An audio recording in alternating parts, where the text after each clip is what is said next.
G-Unit! Damn, I love saying that shit.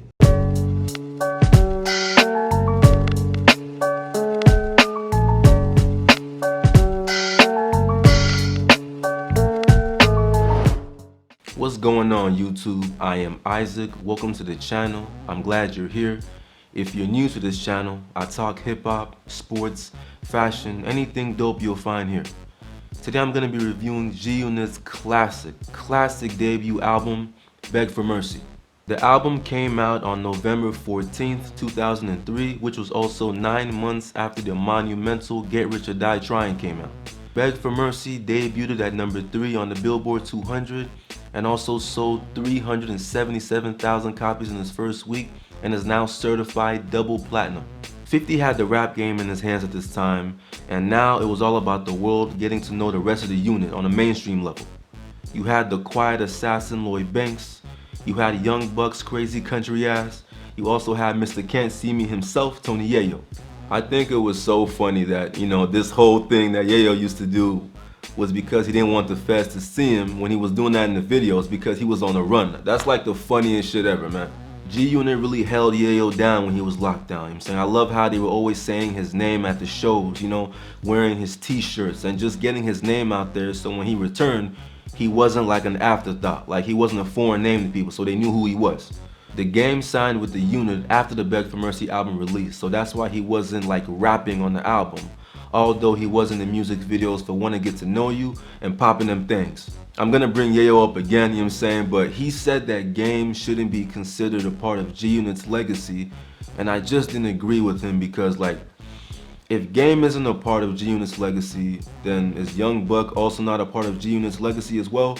There were just so many classics made between 50 and Game and the rest of the unit that you can't just disregard him. Like he played an intricate part of the West Coast division of the unit.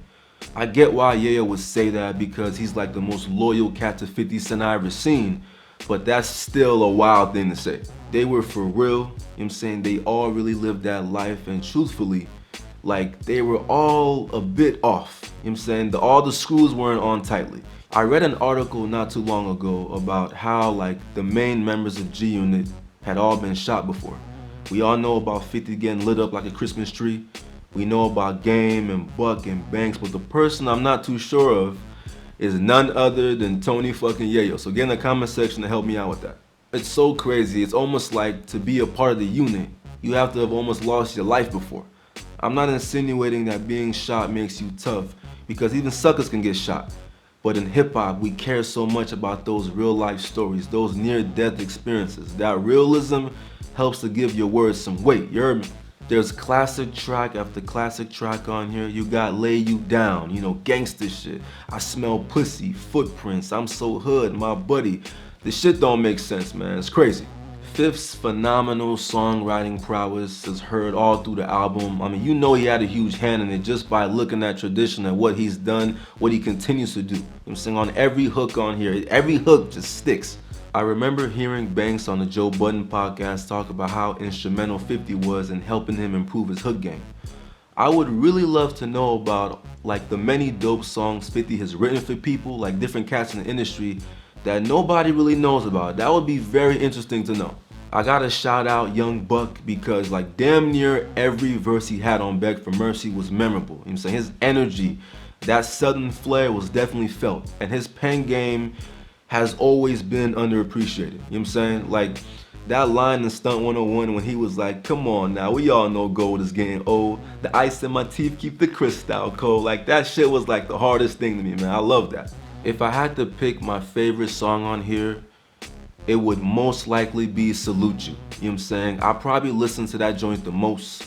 You got Banks on a hook. He also had such a dope ass verse like Lloyd Banks typically does, His greatness was always so effortless, still is, laid back, just flying under the radar, which he was absolutely cool with. Salute You was all about being there for your mans and being there for your brother, being loyal to the soil no matter what. When you look at the state of G-Unit right now and the many issues that they've had against each other, it's really sad because of all the quintessential moments that they've all had together. 50 and Banks ain't rocking with each other. Buck's mad at 50, Game hates everybody, you know what I'm saying? It's really sad because like, the only one who was really still cool with 50 is none other than Tony Yayo.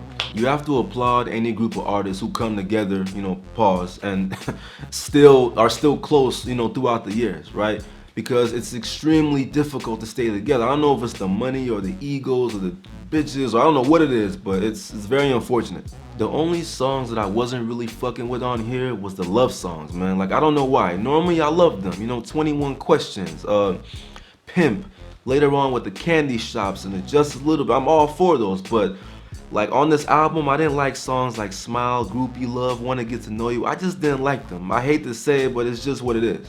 It has always been one of my lifelong dreams to see the original members of G-Unit go on a new tour together or come out with like a Beg for Mercy 2 or something. There's no doubt in my mind that it would be some classic shit if they were to ever do that. Get Rich or Die Trying, Beg for Mercy, those were just some amazing times to be alive, you know what I'm saying? The reason that I review and react to the past is because of that feeling that it gave me, and I definitely try to relive those dope experiences in the past. I would have homies that would talk so much shit about 50, right? But then be in the house, like 3 hours later be bumping this shit. To hate somebody or to talk shit about somebody, but just not being able to contain yourself when you hear the song or you're met with them, that's a different type of validation for the artists involved, man.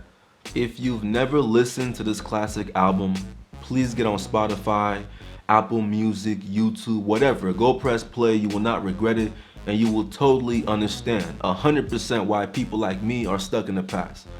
It's extremely important to focus on the future, but there's also nothing wrong with reminiscing about how dope something was, how great something made you feel. I want to thank you guys for watching the video. Make sure you like, comment, subscribe, and follow me on Instagram at I'm Hurrikane Isaac95. I'm out. Peace. Just stand on what you say and everything gon' be okay. Available for faith, I got the clippers and the blades. He think he hot like a potato, get his ass turned in a leg. I'm the preacher, not a teacher, I cannot give you an A. People think we deacons, how we gathered up for grace. If you my 10-year nigga, get a seat and grab a plate. We ain't shrimp, lobster, and steak, just for them days we couldn't pay.